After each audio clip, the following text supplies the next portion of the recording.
Alhamdulillah, puji syukur kita haturkan kehadirat Allah Subhanahu wa taala. Di waktu duha yang cerah ini, Allah kumpulkan kita di Masjid Rumah Sakit JIH dalam rangka untuk belajar bareng. Semoga Allah jadikan forum kita forum yang diberkahi. Bapak Ibu sekalian bisa mendapatkan ilmu yang bermanfaat dan kita pulang dalam kondisi diampuni dosanya oleh Allah Ta'ala. Oleh karena itu, biar kajian kita lebih maksimal, maka saya harapkan agar jamaah bisa fokus dan tidak mengadakan forum sendiri. Kalau Anda mau ngobrol, melanjutkan transaksi, nanti saja setelah asar, ya. Untuk pagi ini kita ngaji dulu.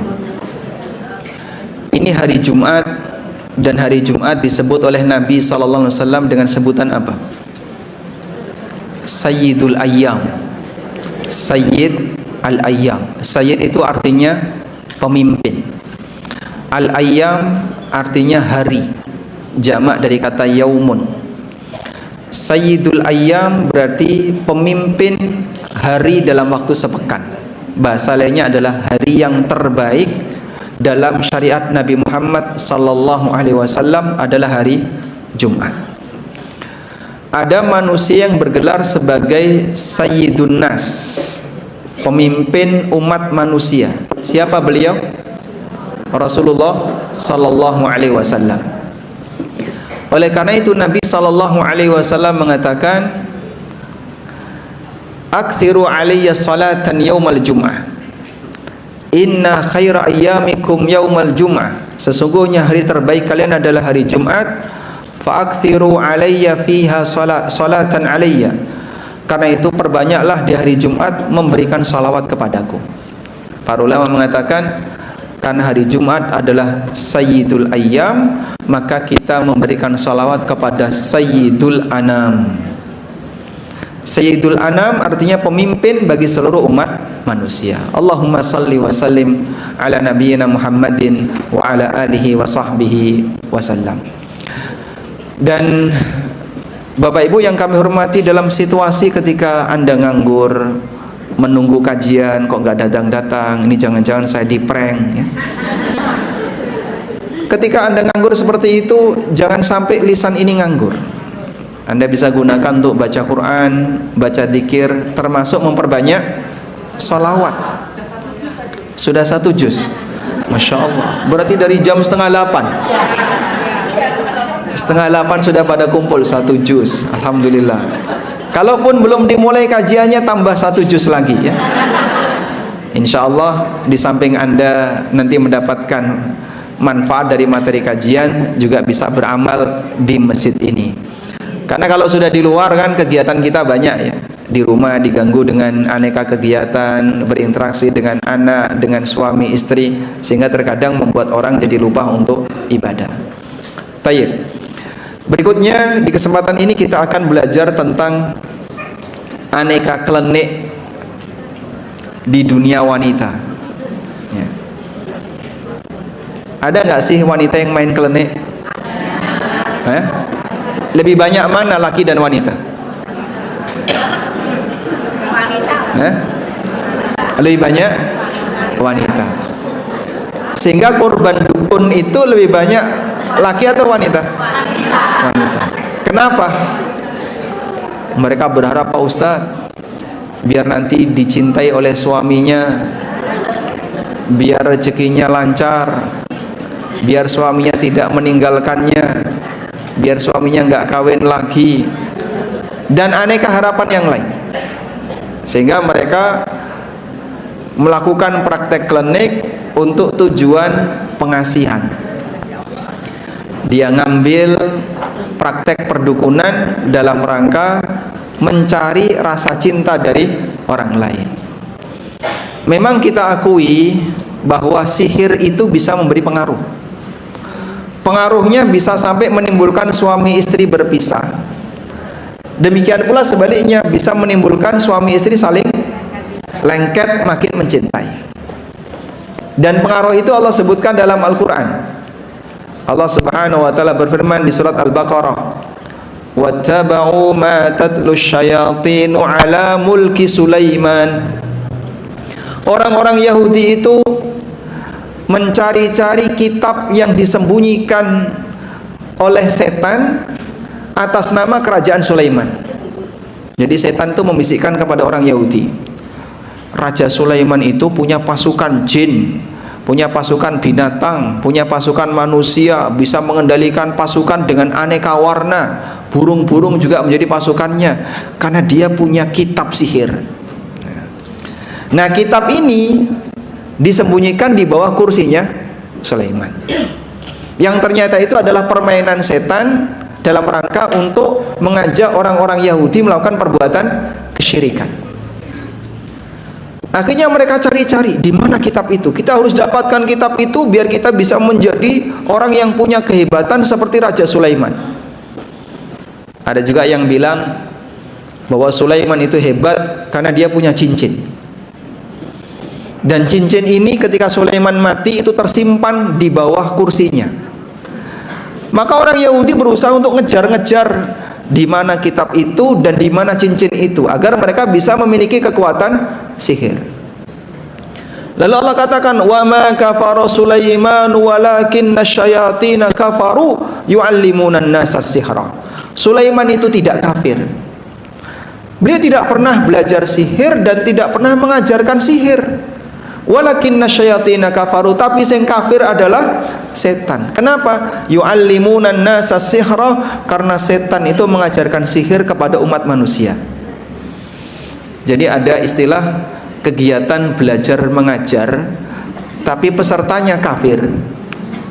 Apa itu? Universitas sihir. Kalau orang sampai masuk sebagai peserta KBM, ya, kegiatan belajar mengajar sihir, yang ngajar keluar dari Islam, yang diajar juga keluar dari, pelajarnya juga keluar dari Islam. Makanya ada istilah ilmu bermanfaat dan ilmu yang tidak bermanfaat. Ilmu yang tidak bermanfaat itu ada ilmu yang memberikan madarat. Apa Pak contohnya ilmu yang kalau dipelajari memberikan madarat? Ulama ngasih contoh ilmu sihir. Sihir itu ilmu, tapi kalau dipelajari memberi madarat. Siapa yang belajar sihir langsung kafir. Karena sihir itu dibangun di atas prinsip penyembahan kepada selain Allah, nyembah setan, nyembah jin, nyembah selain Allah, sehingga membuat pelakunya keluar dari Islam. Allah tegaskan di sini, wa ma kafara Sulaiman walakinna syayatina kafaru yu'allimuna an-nasa as-sihra. Sulaiman tidak kafir, tapi setanlah yang kafir. Yu'allimuna an-nasa as-sihra, karena mereka mengajarkan sihir kepada umat manusia. Kemudian Allah Subhanahu wa taala menyebutkan, bukankah dulu itu ada malaikat yang bernama Harut dan Marut, yang katanya malaikat ini mengajarkan sihir kepada umat manusia. Allah Subhanahu wa taala menjelaskan, wa ma unzila 'alal malakaini bi Babila Harut wa Marut wa ma yu'allimani min ahadin illa yaqula innama nahnu fitnatun fala takfur. Dan tidaklah kami menurunkan kepada dua malaikat yang ada di negeri Babil. Negeri Babil itu di mana? Babilonia ada di mana? Di Irak. Ada sebuah negara besar masa silam namanya negara Babilonia, dan di situ berkembang sihir sampai banyak orang yang bermain sihir. Lalu Allah datangkan malaikat Harut dan Marut. Tujuan malaikat ini diturunkan oleh Allah dalam rangka apa? Untuk menjelaskan kepada umat manusia apa perbedaan antara sihir dengan mukjizat. Wa ma yu'allimani min ahadin hatta yaqula innama nahnu fitnatun fala takfur. Setiap kali dia mengajarkan kepada orang lain, dia tunjukkan kepada orang lain, dia ngasih peringatan dulu. Kami ini ujian bagi kalian. Fala takfur, maka janganlah kalian kufur. Jangan mempraktekkan sihir. Jadi ditunjukkan mukjizat itu seperti ini. Kalau sihir seperti ini. Tapi kamu jangan praktekkan sihir. Nanti kalau kamu praktekkan sihir, kamu jadi kafir. Mereka ngajari itu tujuannya untuk apa? Memberitahu kepada manusia perbedaan antara mukjizat dengan sihir. Sebab banyak orang yang nggak ngerti, Pak, antara apa sih perbedaan antara sihir dengan karomah. Kalau mukjizat itu kan yang punya siapa? Para nabi. Selain nabi bisa nggak punya mukjizat? Nggak bisa. Makanya ketika Nabi itu meninggal, mukjizatnya nggak lanjut. Nabi Musa meninggal, nggak ada yang lanjutin tongkatnya, sehingga tidak ada yang misalnya nyari-nyari di mana tongkat Musa, terus dipakai untuk melawan raja-raja yang kejam. Bani Israel pasca ditinggal Musa, mereka tidak menggunakan tongkat itu karena tongkat itu sudah selesai fungsi. Sebab yang namanya mukjizat para nabi berakhir dengan kematian sang nabi, kecuali satu nabi. Siapa beliau? Nabi Muhammad sallallahu alaihi wasallam. Apa mukjizatnya yang bertahan sampai sekarang? Ini mukjizat hanya bisa didapatkan pengaruh baiknya nek sampean gelem sinau. Anda pelajari, Anda tadaburi, bertahan sebagai mukjizat sehingga sampai akhir zaman Al-Quran selalu relevan dan sesuai dengan perkembangan zaman manusia. Hukum yang diturunkan 14 abad silam diterapkan sekarang masih berlaku enggak? Tapi Pak, katanya Al-Quran itu adalah budaya Arab.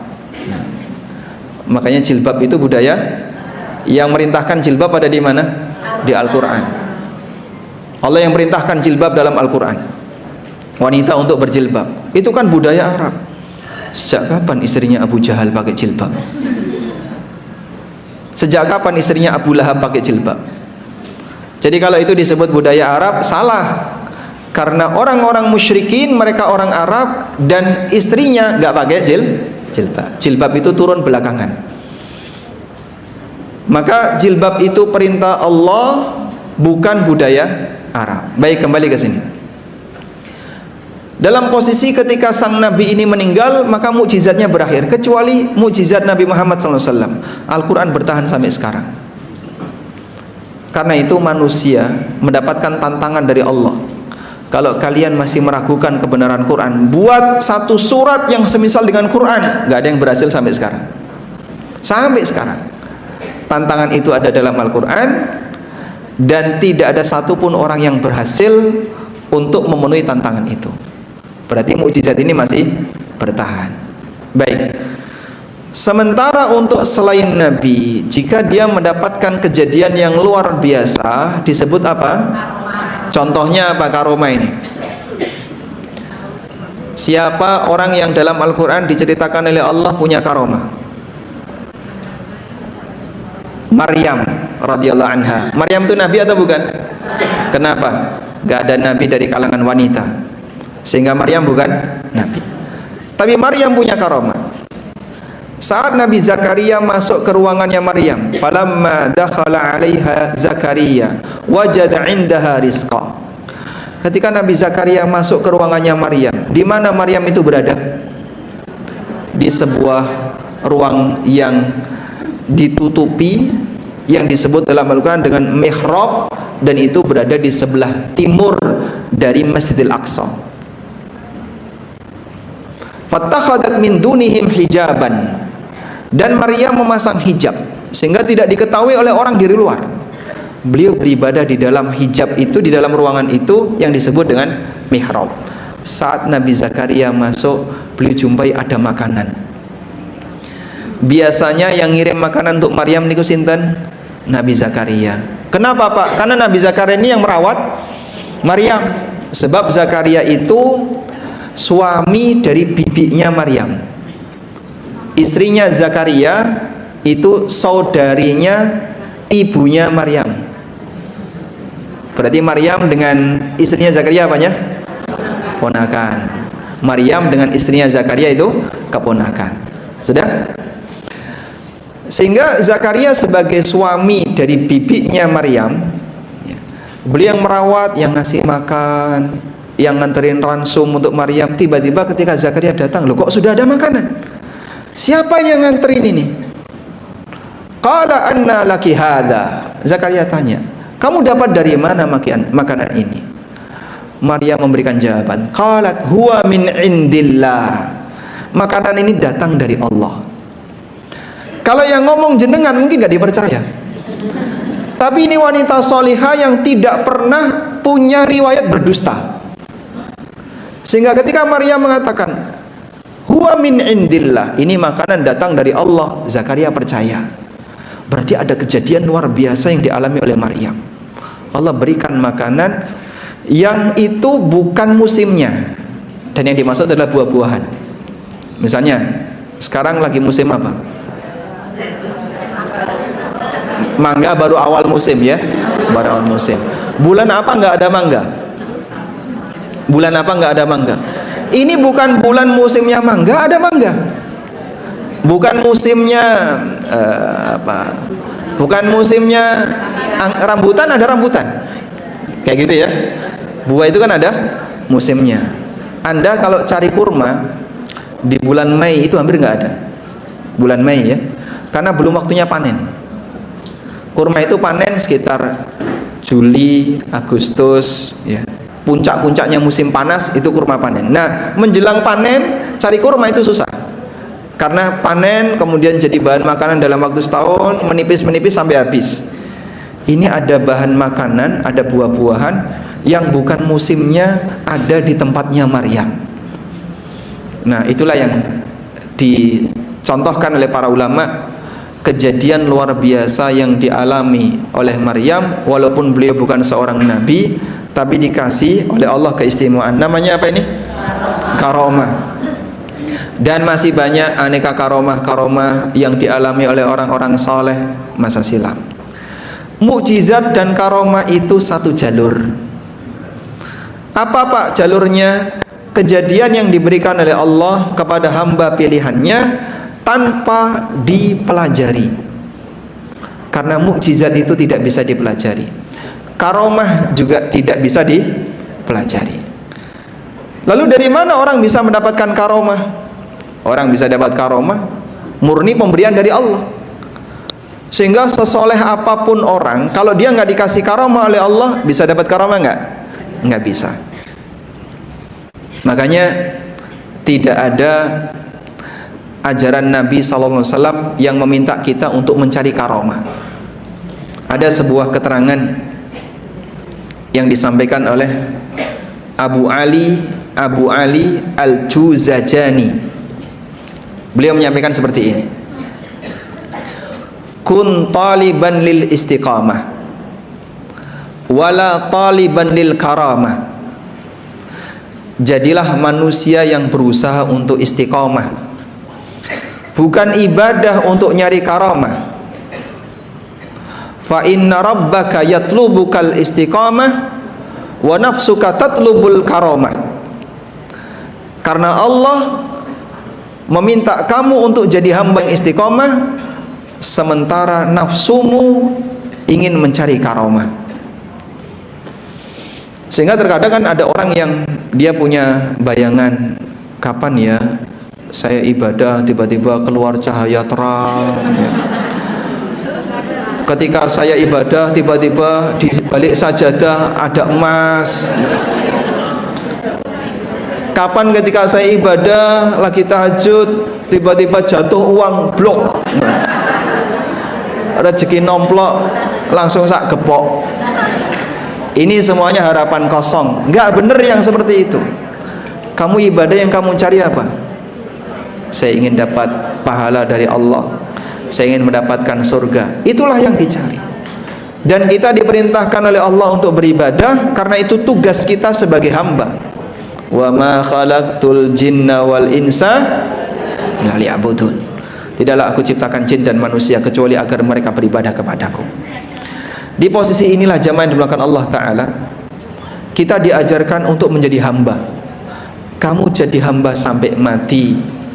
Wa'bud rabbaka hatta ya'tiyakal yakin. Sembahlah Rabbmu sampai datang kepadamu al-yakin, artinya adalah kematian. Sudah? Bukan seperti ini yang dicari.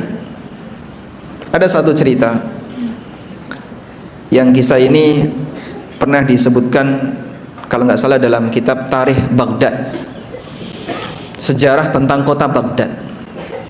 Ada seorang ulama yang sangat terkenal, Abdul Qadir Al-Jailani. Madhabnya apa beliau ini? Abdul Qadir Al-Jailani, beliau madhabnya Hambali. Suatu ketika Abdul Qadir Al-Jailani ini sholat malam. Di tengah beliau tahajud, tiba-tiba keluar cahaya terang di salah satu sudut ruangan beliau. Kemudian cahaya ini bisa bicara. Lalu dia menyampaikan, wahai Abdul Qadir, engkau telah mencapai puncak dari ibadahmu, maka mulai hari ini kau sudah boleh untuk meninggalkan aturan syariat, boleh enggak sholat, boleh maksiat, karena kau sudah sampai pada titik ma'rifat. Ya mungkin itulah yang diharapkan banyak orang ya. Sudah? Begitu mendengar seperti ini, apa yang dilakukan oleh Imam Abdul Qadir Al-Jailani? Beliau meludah ke arah cahaya itu. Didoni ya. Jangan dipraktekkan ya. Cahaya tadi diludahi. Ikhsa ya mal'un, pergi dari sini wahai makhluk terlaknat. Akhirnya cahaya tadi redup. Kemudian keluar suara, wahai Abdul Qadir, engkau telah diselamatkan oleh ilmumu, padahal aku menyesatkan ahli ibadah dengan cara seperti ini sebanyak 70 orang. Masya Allah ya. Mereka yang nggak punya ilmu mungkin melihat kejadian, Masya Allah, iya sejak sekarang saya sudah jadi ma'rifat, Alhamdulillah. Oh isra tahu sholat, ratau poso isinya maksiat, sampai ketika Jumatan ngilang. Di mana? Loh, saya kan Jumatan di tempat khusus. Sholat di atas gedebok barang dia, di atas daun pisang. Pernah dengar kayak gitu? Itu semuanya halu. Jadi dia ditipu oleh setan dengan aneka halusinasi. Halu-halu semuanya itu. Dan banyak yang jadi korban kayak gitu. Makanya sampai mereka itu menyebut bahwasanya manusia itu ada 4 tingkatan. Nggak usah ditulis ini ya. Ini kesesatan masalahnya ya. Tingkatan yang paling bawah namanya tingkatan syariat. Nah, tingkatan syariat itu seperti kita ini, wajib sholat, meninggalkan maksiat, wajib zakat, wajib ibadat dan seterusnya. Itu tingkatan paling rendah. Namanya tingkatan apa? Syariat. Atasnya lagi namanya tingkatan thariqat. Nah, ini orang sedang menjalani suluk. Suluk itu apa, Pak?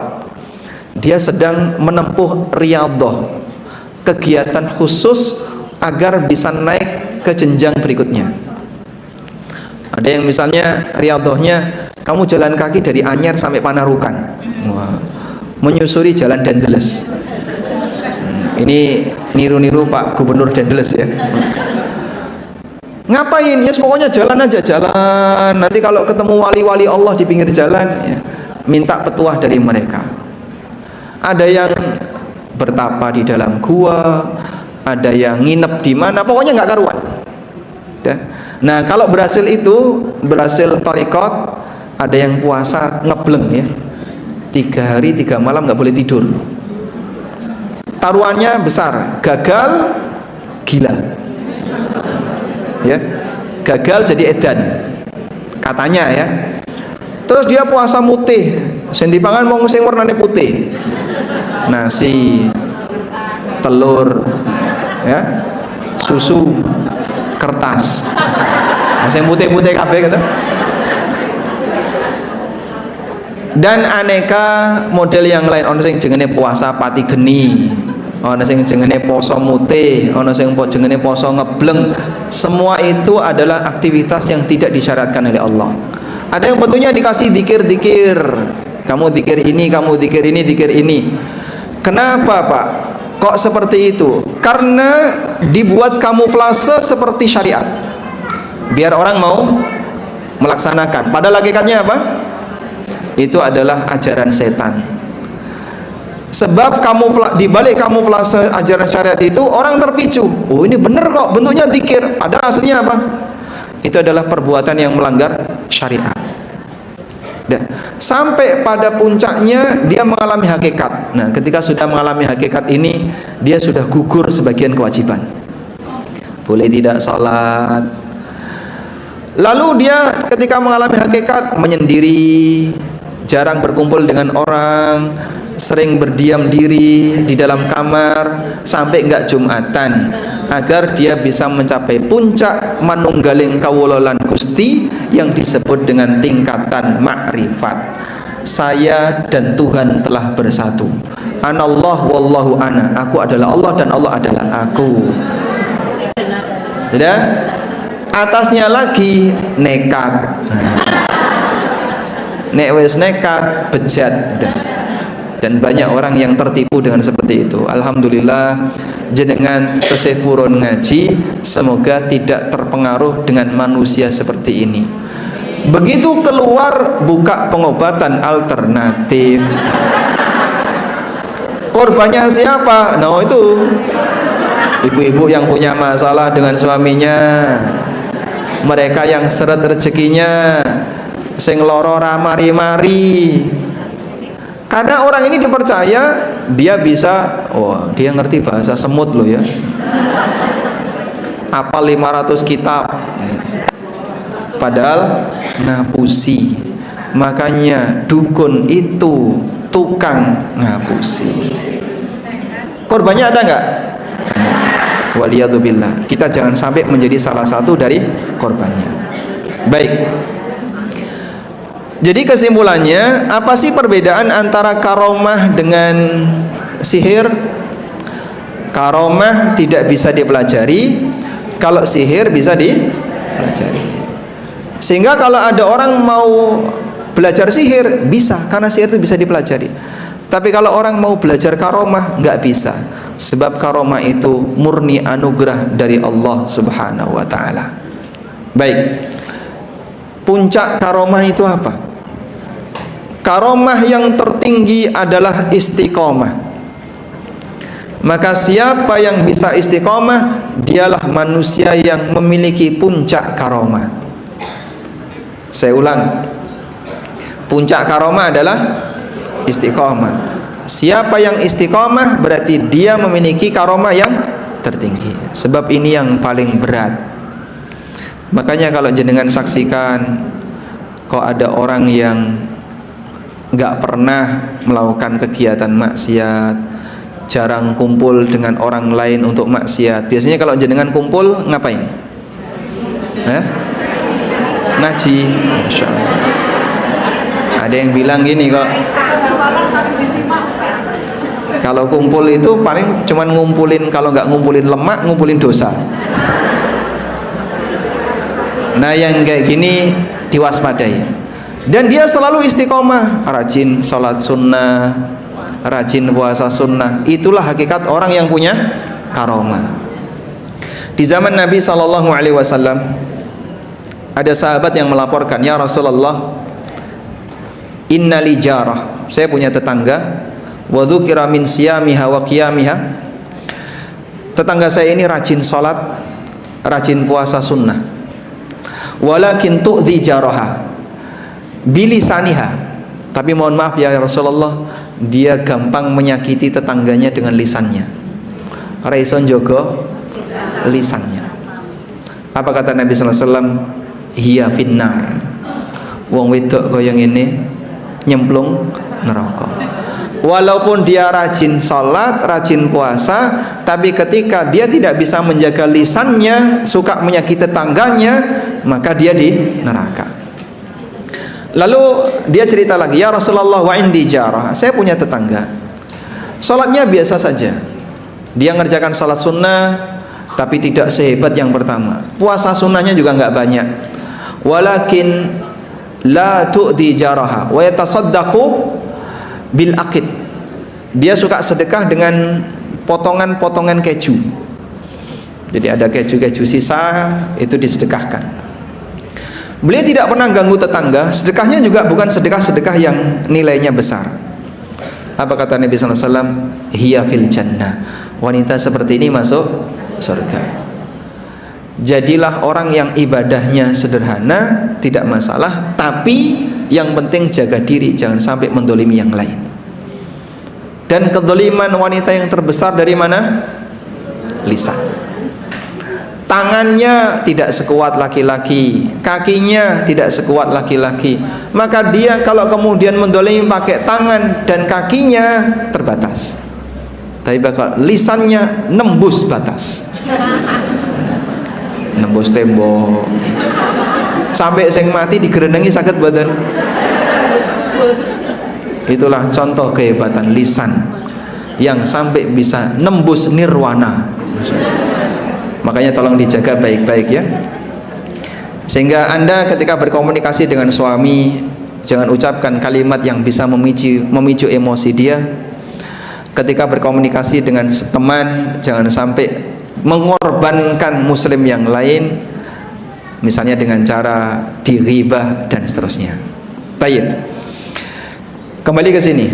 Istiqomah tidak maksiat itu berat. Istiqomah tidak gerenengi juga berat ya. Kalau misalnya saya buat komitmen, Anda berjanji mulai dari jam 10 ini sampai nanti tidur tidak ghibah, sanggup nggak?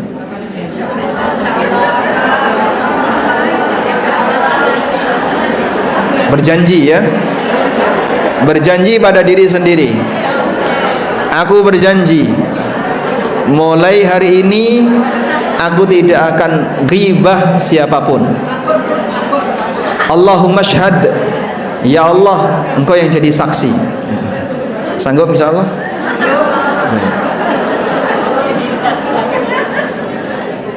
Kalau bisa seperti itu Anda jadi orang yang istiqomah. Istiqomah meninggalkan maksiat. Istiqomah tidak menodai kehormatan orang lain. Istiqomah tidak menggunjing orang lain. Itu anugerah yang luar biasa. Minta kepada Allah, berdoa agar lidah kita diluruskan oleh Allah. Allahumma saddid qalbi wa lisani. Allahumma, coba ditulis. Ditulis bukan ditirukan. Allahumma saddid sin dal. Sin tanpa titik, sin dal, huruf dal tahu? Saddid. Qalbi tahu artinya qalbi? Hatiku. Walisani,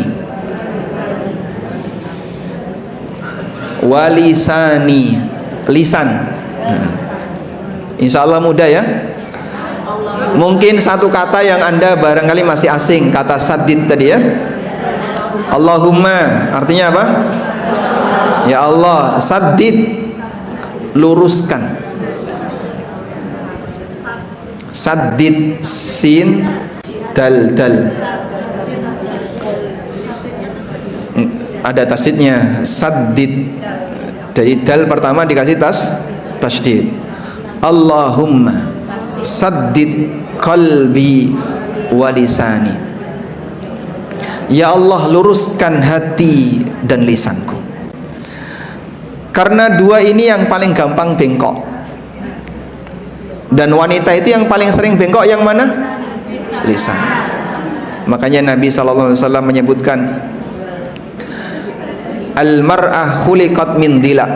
Wanita itu diciptakan dari tulang rusuk. Wa'wajud dila a'laha. Tulang rusuk yang paling bengkok yang mana? Yang paling atas. Jenengan pegang ini kan ada wadah sabun itu ya. Balungan wadah sabun itu yang paling nekuk.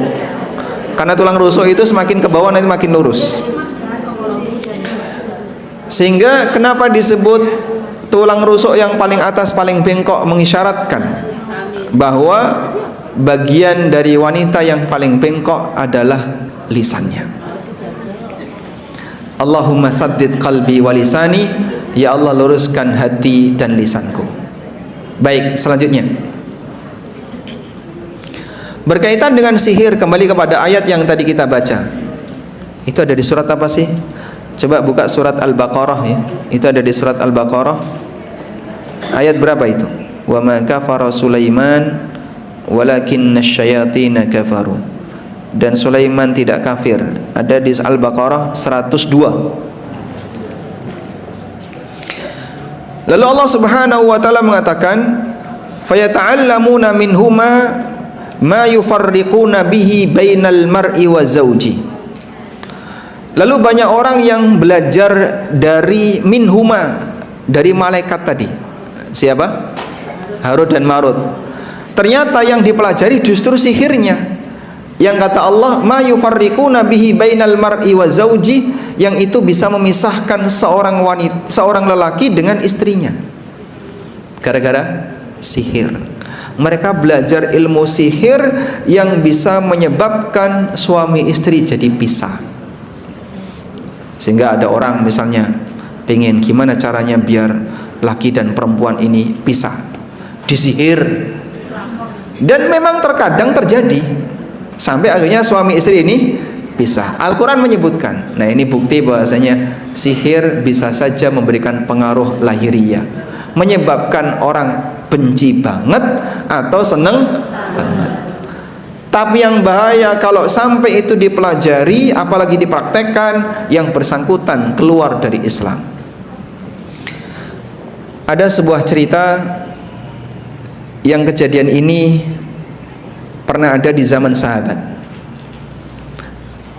Ada seorang wanita yang mendapatkan kabar kalau suaminya nikah lagi.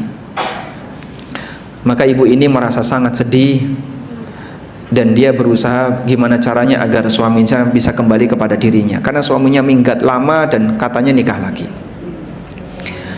Akhirnya dia berusaha untuk mencari siapa yang bisa memberikan solusi. Lalu ketemu dengan tukang sihir. Dia mau belajar pelet. Akhirnya si tukang sihir cuma bilang gini, kamu saya kasih tahu, kalau sampai kamu melakukan ini, imanmu hilang. Dia maju mundur, lanjut nggak ya, lanjut nggak ya, karena konsekuensinya imannya hilang. Akhirnya dia pun nekat, ya sudah, ini demi suamiku. Akhirnya dia mengikuti sarannya. Caranya begini, kamu masuk saja ke ruangan itu, ditunjukkan sebuah ruangan, cuman sebuah ruangan. Kamu masuk saja ke ruangan itu dan kencing di situ. Akhirnya dia turuti. Dia masuk. Setelah dia masuk, dia keluar. Datang lagi ke orang yang menyarankan ini. Apa yang kamu lihat? Saya nggak lihat apa-apa. Berarti kamu belum melakukannya. Memang ternyata dia nggak berani kencing di situ. Ulangi lagi. Kalau kamu sampai kencing di situ, nanti kamu akan melihat sesuatu. Dia balik, maju mundur dia, lanjut nggak ya, lanjut nggak ya, karena konsekuensinya apa? Imannya hilang. Nekat dia, demi suamiku. Akhirnya dia kencing di situ. Wallahu alam, tempat itu adalah tempat tukang sihir, dan di situ ada Quran yang disediakan. Sehingga dengan menghina Quran ini, dia langsung dikabulkan sihirnya. Tiba-tiba dia melihat ada kuda yang lari ke atas, kuda yang terbang lari ke atas. Terus dia balik. Apa yang kamu lihat? Saya melihat ada kuda yang terbang. Itulah imanmu. Imanmu sudah hilang. Setelah itu dia nangis, dia nyesal karena dia sedih, imannya hilang. Datang ke Madinah untuk mencari Nabi Sallallahu Alaihi Wasallam dalam rangka bertaubat. Tapi Rasulullah Sallallahu Alaihi Wasallam ketika itu sudah wafat. Ketemu dengan Aisyah radhiyallahu anha. Lalu dia menyatakan tobatnya, dan kemudian dia cerita, kenapa kok sampai kamu seperti ini. Dia ceritakan mulai dari awalnya, kenapa saya sampai belajar sihir, ditinggal suaminya dan seterusnya, hingga akhirnya dia imannya hilang. Maka dia ingin tahu gimana cara untuk bertobat. Kemudian ditunjukkan bagaimana cara tobatnya oleh Aisyah radhiyallahu anha. Ini contoh nyata bahwasanya orang yang belajar sihir mungkin saja dia berhasil. Karena ini wanita, saat dia selesai belajar seperti itu, tangannya digoyangkan kayak gini ya. Nah, cuman digerakkan seperti ini, tiba-tiba keluar debu. Nah, seperti keluar sesuatu, keluar debu. Maka sakti belum tentu karomah, bisa jadi itu sihir. Dan mukmin nggak butuh seperti ini. Seperti ini keluar tepung gitu. Buat apa coba? Oh, tinggal datang ke sembako bawa uang 5.000 dapat. Ini sampai harus belajar sihir, dia bisa mengeluarkan tepung dari tangannya. Digoyangkan tangannya keluar tepung. Bisa nggak kayak gitu? Ya? Keluar daki yang ada. Imannya hilang karena dia telah belajar sihir. Oleh karena itu, siapapun yang dia belajar sihir, maka ilmu ini bisa menyebabkan orang keluar dari Islam, baik dia sebagai subjek maupun sebagai objek yang belajar, atau sebagai orang yang jadi korban. Misalnya, saya ingin pasang susuk. Tujuannya apa pasang susuk itu? Masa sih? Biar ada inner beauty katanya ya, biar makin cantik, biar makin menarik. Nek ratus ya padha wae. Gak bener yang kayak gini. Terus gimana Pak? Sampai kamu jadi korban itu, bisa jadi kamu keluar dari Islam. Waliyadzubillah, kalau kemudian setelah itu dia mati sebelum ada kesempatan tobat. Betapa banyak orang yang memperjuangkan biar dia menarik di hadapan masyarakat, tapi kemudian sampai mengorbankan iman, sehingga dia jadi apa? Hilang iman, mati dalam keadaan keluar dari Islam. Waliyadzubillah. Baik, cara seperti ini nggak boleh dipakai. Udah, kita sepakat anti dengan apa? Semua praktek sihir, kesyirikan, apapun tujuannya, baik tujuannya untuk pengasihan, untuk pelet, maupun sihir untuk memecah belah orang lain. Selanjutnya, dalam posisi inilah jamaah di belakang Allah, bagi seorang hamba yang dia sudah kehilangan iman, maka yang harus dia tanamkan adalah syirik itu bahaya. Jika dibawa sampai mati, Allah tidak akan memberikan ampunan. Allah haramkan bagi orang yang berbuat syirik untuk apa? Masuk surga. Allah Subhanahu wa taala berfirman, "Innahu may yusyrik billah faqad harramallahu alaihil jannah wa ma'wahun nar wa ma lidzalimina min ansar." Siapa yang berbuat syirik kepada Allah, maka tempatnya di neraka. Allah haramkan dia untuk masuk surga dan tempatnya di neraka. Dan urusan syirik ini nggak ada ampun. Andai terjadi pada orang yang paling mulia sekalipun, tetap tidak diampuni. Beda kalau kita kan ya.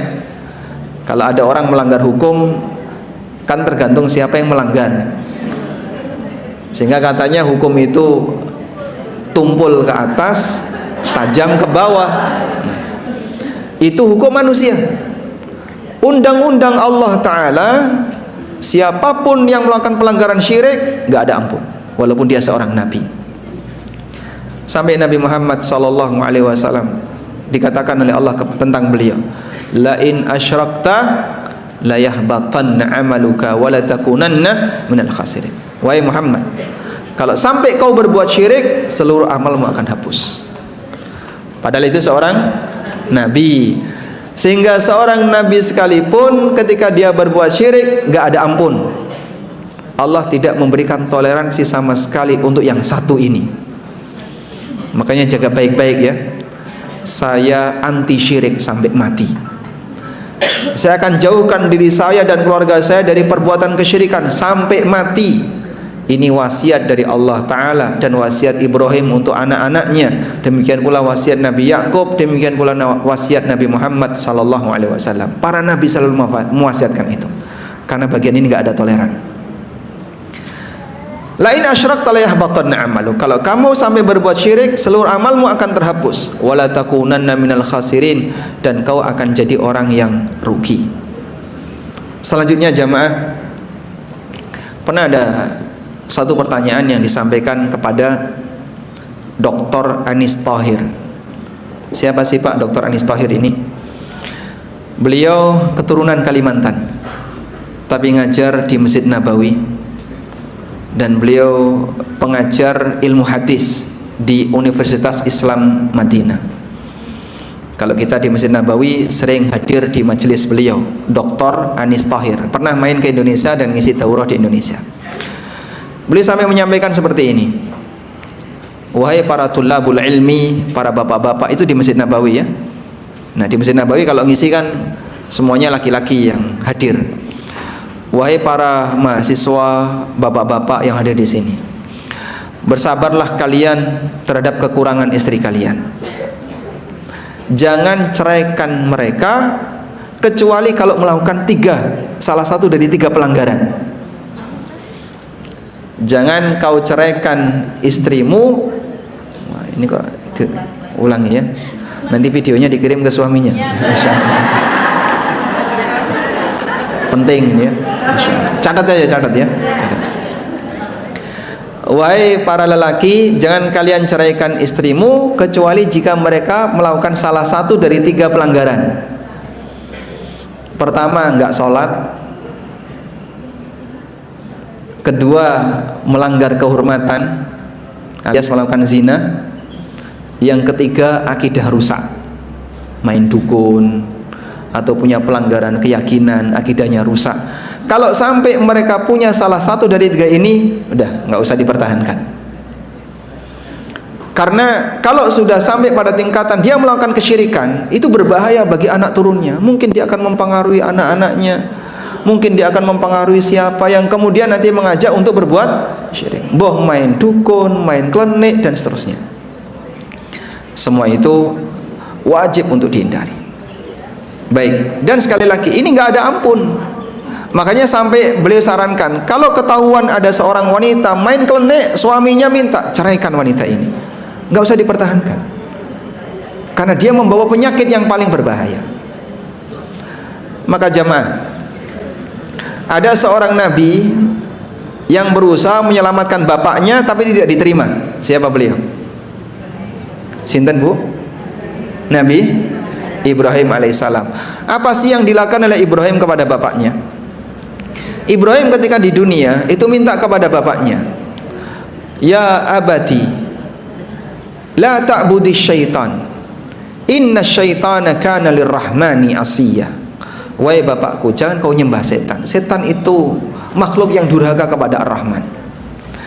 Ya abati inni qad ja'ani minal ilmi fattabi'ni ahdika siratan sawiyya. Wahai bapakku, aku mendapatkan ilmu dari Rabbku, maka ikutilah aku, nanti akan aku arahkan bapak ke jalan yang lurus. Tapi bapaknya tidak mau. Bapaknya mencoba apa? Mau merajam Ibrahim. Ya Ibrahim, la illam tantahi lanarjumannaka wahjurni maliya. Ibrahim nek kowe ra gelem meneng, tak balang karo watu. Kalau kamu nggak diam, tak rajam kamu. Sudah? Sampai akhirnya ketika di hari kiamat, bapaknya dipertemukan oleh Allah dengan Ibrahim. 2 orang ini ketemu lagi. Maka Ibrahim mengatakan kepada bapaknya, bukankah dulu saya sudah pernah bilang sama bapak, ikuti aku, kenapa bapak nggak mau? Apa kata bapaknya? Silakan aku mau mengikuti kamu. Maka Ibrahim minta kepada Allah, ya Allah, innaka qad wa'adtani alla tukhzini yauma yub'atsun. Engkau telah memberikan janji kepadaku bahwa engkau tidak akan membuatku sedih di hari kebangkitan. Hari kebangkitan itu hari apa? Hari kiamat. Wa ayyul khizyi akhza min abil ab'ad. Dan kesedihan mana lagi yang lebih menyedihkan ketika aku dijauhkan dari bapakku. Ibrahim mencoba untuk menyelamatkan ayahnya yang dulu ketika di dunia berbuat syirik. Apa kata Ibrahim? Inni haramtul jannata 'alal kafirin. Aku haramkan surga bagi orang kafir. Ra ono urusan. Kamu yang mau menyelamatkan bapakmu karena bapakmu kafir, musyrik, meskipun diselamatkan oleh anaknya seorang nabi, diterima enggak? Tidak.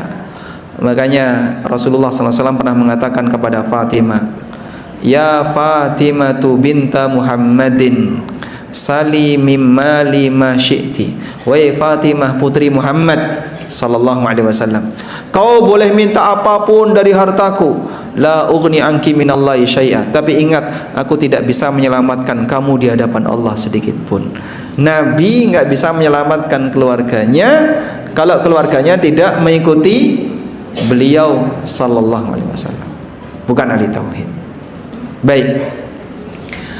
Terus gimana Pak kalau misalnya ada orang yang pengen misalnya dia dicintai oleh suaminya, dia menjadi orang yang punya katanya sih inner beauty gitu ya, terpancar aura dari dirinya sehingga dia selalu bercahaya di mana-mana.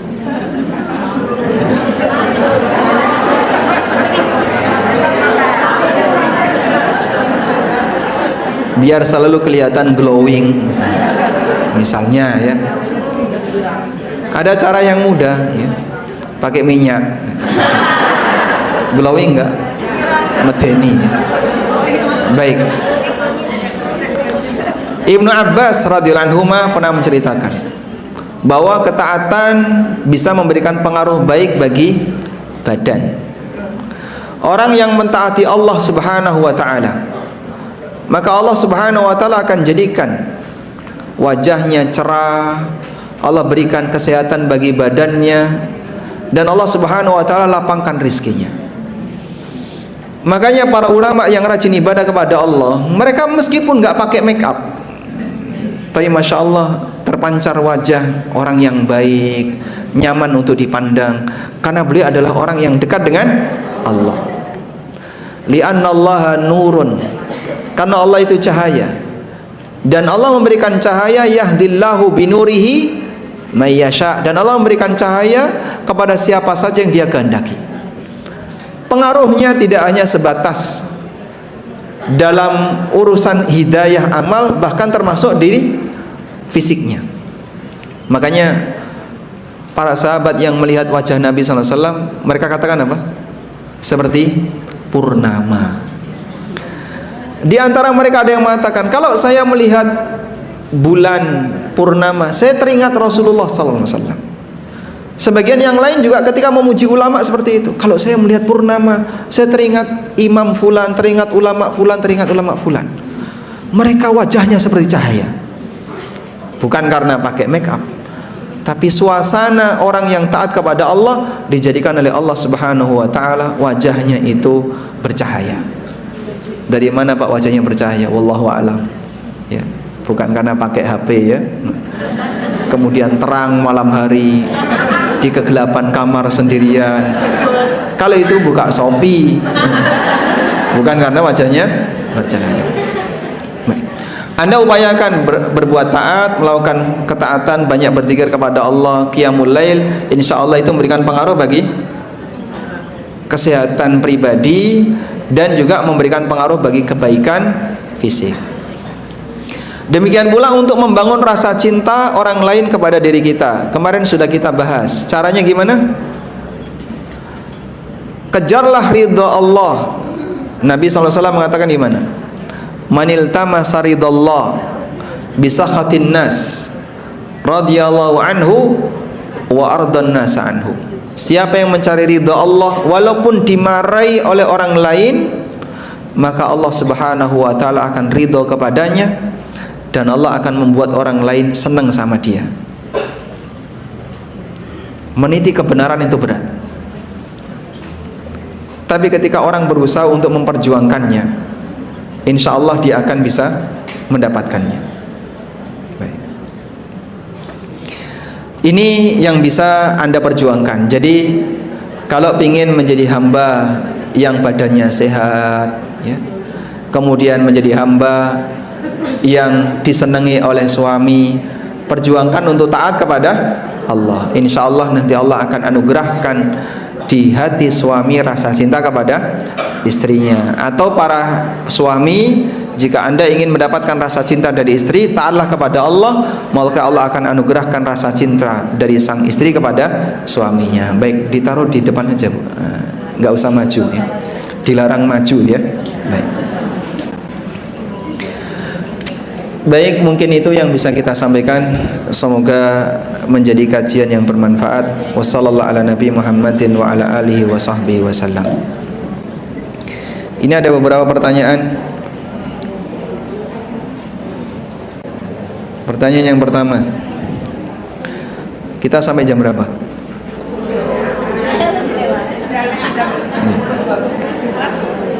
Ini hari Jumat ya, mestinya mau dipakai Jumatan. Assalamualaikum. Waalaikumsalam. Dunia sudah modern, tapi kenapa di Indonesia masih banyak percaya klenik? Karena klenik nggak ada hubungannya dengan teknologi. Mau modern mau kuno, sepanjang tauhidnya orang itu rusak, maka mereka akan percaya sama klenik, sehingga klenik tidak ada hubungannya dengan teknologi.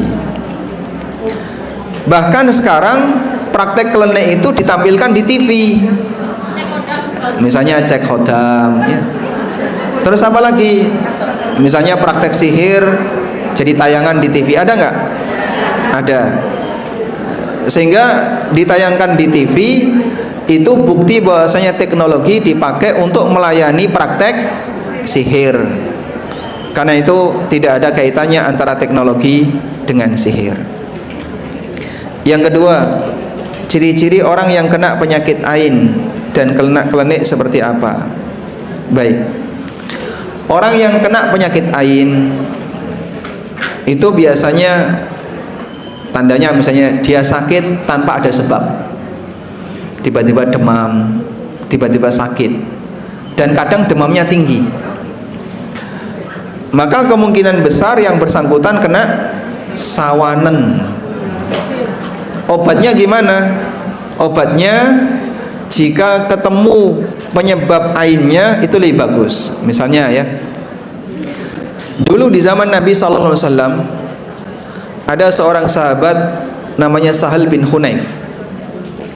Sahabat Sahal bin Hunayf ini ketika mandi, dulu kan mandinya itu di tempat umum ya, pemandian terbuka yang kolam tuh. Ketika mandi, Sahal bin Hunayf ini membuka bajunya terus mandi. Ada sahabat lain yang masuk melihat Sahal bin Hunayf yang kulitnya putih mulus, sampai dia komentar, belum pernah aku melihat ada kulit yang lebih putih dan mulus melebihi kulit orang ini. Langsung pingsan di tempat. Karena dia kena ain. Maka Nabi SAW tanya, siapa yang menyebabkan teman kalian ini jatuh pingsan? Akhirnya orang tadi yang ngomong tadi dipanggil. Kemudian dia disuruh untuk wudhu. Air wudhunya ditadai. Nah, sisa air wudhunya inilah yang dipakai untuk mandi Sahal bin Hunayf, terus sembuh. Itu cara menghilangkan penyakit ain yang paling gampang, kalau bisa menemukan orangnya. Intinya begini ya, tidak boleh memuji sesuatu tanpa menyebut nama Allah. Jadi kalau Anda misalnya ketemu dengan bayi kok lucu ya, ucapkan apa? Masya Allah. Anda gendong anak, ada orang lain yang bilang, oh bayinya lucu, tahan dia, jangan pergi dulu, ucapkan Masya Allah ya. Saya kalau bawa anak ya, kemudian ada ya siapa yang muji, lucunya, itu orangnya tak tahan, jangan pergi dulu, ucapkan, karena kalau tidak engkau mulai malah loro ya. Utsman bin Affan radhiyallahu anhu pernah melihat ada anak kecil didandani sama orang tuanya, lucu sekali, mau dibawa ke walimah nikah. Maka Utsman mengingatkan, kowe iki arep mateni anakmu. Kalau seperti ini caranya, nanti ketika dia ketemu banyak orang do kagum, do gumun yang muji banyak, mulai loro, mulai sakit. Buat yang sederhana saja, karena ini bisa berbahaya, terutama bayi ya.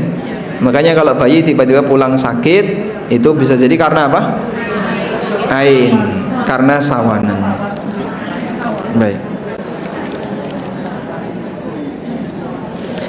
Apa tanda-tanda orang diterima taubatnya? Ada semangat untuk meninggalkan maksiat yang dia taubati. Misalnya dia maksiat riba, lalu dia taubat dari riba, tapi dia lalu setelah itu dia benci sekali sama riba, berarti pertanda taubatnya diterima. Ada orang melakukan pelanggaran A, lalu dia taubat dari situ, kemudian dia benci banget sama itu tanda taubatnya diterima. Indikatornya adalah suasana batin yang terjadi pada dirinya terhadap maksiat yang pernah dia taubati. Nah,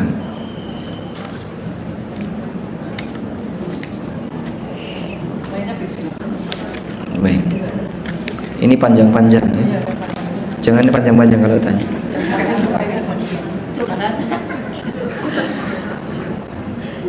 jika seorang mengikuti kajian yang ujung-ujungnya mencari makrifat, ketika melakukan kesalahan dan ditegur minta maaf, maka berkelit bahwa aku tidak perlu minta maaf, tapi sudah kumaafkan, dan berkelit dengan dalil itu, baiknya bagaimana? Rasa digubris. Ini orang dia sudah punya keyakinan menyimpang, karena kalau sampai pada titik dia merasa bahwasanya dia tidak perlu minta maaf kepada siapapun, dengan keyakinan saya sudah pasti dimaafkan, berarti dia punya anggapan bahwa dia tidak merasa bersalah. Termasuk juga dalam maksiat, dia merasa nggak perlu tobat, karena menurut dia saya sudah boleh keluar dari syariat, makanya boleh maksiat. Sehingga nek nglakoni maksiat menurut dia tidak perlu tobat. Ini orang nekat. Maka dia tidak boleh dijadikan sebagai teman, kecuali kalau misalnya dia mau diajak untuk kajian di JIH, nanti silahkan diajak ke sini ya.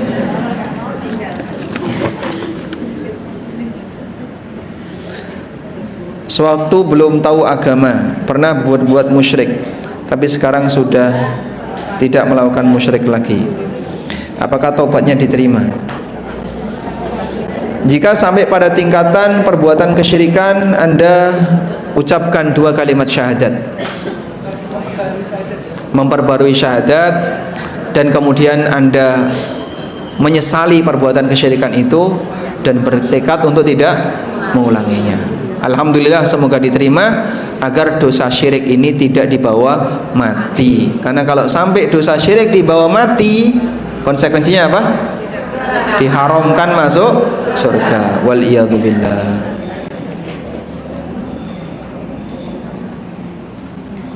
Ya. Di sebuah kampung ada kebiasaan jika melaksanakan hajat besar seperti acara resepsi nikahan, ia minta kepada orang yang dianggap pintar untuk memasang hujan, maksudnya supaya pas acara tidak turun hujan. Apakah perbuatan ini termasuk syirik? Terus bagaimana seharusnya dilakukan? Nah. Kalau Anda hanya bagian dari salah satu penduduk kampung itu, insya Allah Anda tidak berdosa. Cuman mungkin ibu bisa sarankan kepada kepala kampung ya, tolong kebiasaan seperti ini jangan lagi dilakukan. Ini membahayakan akidah kaum muslimin dan bisa melukai agama kaum muslimin. Walaupun itu sudah jadi budaya, perjuangkan terus. Mungkin sesekali nanti ngundang siapa yang ngasih pengarahan tentang itu, agar tahap demi tahap masyarakat bisa berubah. Meskipun bisa jadi cukup berat ya. Yang penting jenengan jangan ikut-ikutan. Satu itu ya. Jadi kalau ada acara apapun kemudian ada pawang hujan diminta bantuannya, jangan dikasih. Saya tidak mau memberikan fasilitas untuk orang yang mau berbuat syirik. Yang bisa ngatur hujan siapa? Allah. Itulah keyakinan mukmin, hanya Allah. Maka kalau pingin hujan itu tidak turun, caranya gimana? Berdoa kepada Allah, minta kepada Allah agar hujan tidak turun. Kamar saya dan kamar anak saya saat malam hari sering bunyi, dilempar batu dan ditebari pasir. Ada yang mengatakan itu sihir. Jika memang itu sihir, bagaimana cara menolaknya? Ibadah apa yang harus saya lakukan sebagai penghuni rumah? Yang utama untuk menolak sihir, insya Allah semoga di lain waktu bisa kita bahas ini ya. Anda aktifkan dzikir pagi petang, itu benteng terkuat, sehingga disebut ulama dengan istilah hisnul muslim, tameng bagi muslim. Dzikir pagi petang hafal ya? Hafal? Sebagian. Kalau enggak hafal, baca pakai teks. Kalau hafal lebih bagus, biar bisa dirutinkan. Berikutnya tawakal kepada Allah. Pak, kayaknya kok ada yang melempari batu, Pak. Udahlah, tawakal kepada Allah, nggak usah digubris. Sepanjang Anda tawakal kepada Allah, nanti Allah yang akan menyelesaikan. Wa may yatawakkal 'alallahi fahuwa hasbuh. Siapa yang bertawakal kepada Allah, maka dia yang akan mencukupi. Sehingga kalau bapak ibu misalnya malam-malam jam 12 kok ada keludakan di dapur, tawakal kepada Allah. Itu bukan sihir tapi tikus. Wallahu alam, demikian yang bisa kita sampaikan. Dan ini ada permohonan doa untuk saudara Asep Jejen bin Haji Imron karena sakit jantung. Semoga Allah Ta'ala memberikan yang terbaik bagi beliau. Allahumma anfa'na bima 'allamtana wa 'allimna ma yanfa'una warzuqna ilma. Allahumma inna nas'alukal huda was sadad. Allahumma inna nas'alukal huda wat tuqa wal afafa wal ghina. Rabbana hab lana min azwajina wa dhurriyyatina qurrata a'yun waj'alna lil muttaqina imama. Rabbana atina fid dunya hasanah wa fil akhirati hasanah wa qina adzabannar. Wa sallallahu ala nabiyyina Muhammadin wa ala alihi wa sahbihi wa sallam. Wa akhiru da'wana anil hamdulillahi rabbil alamin. Wassalamu alaikum warahmatullahi wabarakatuh.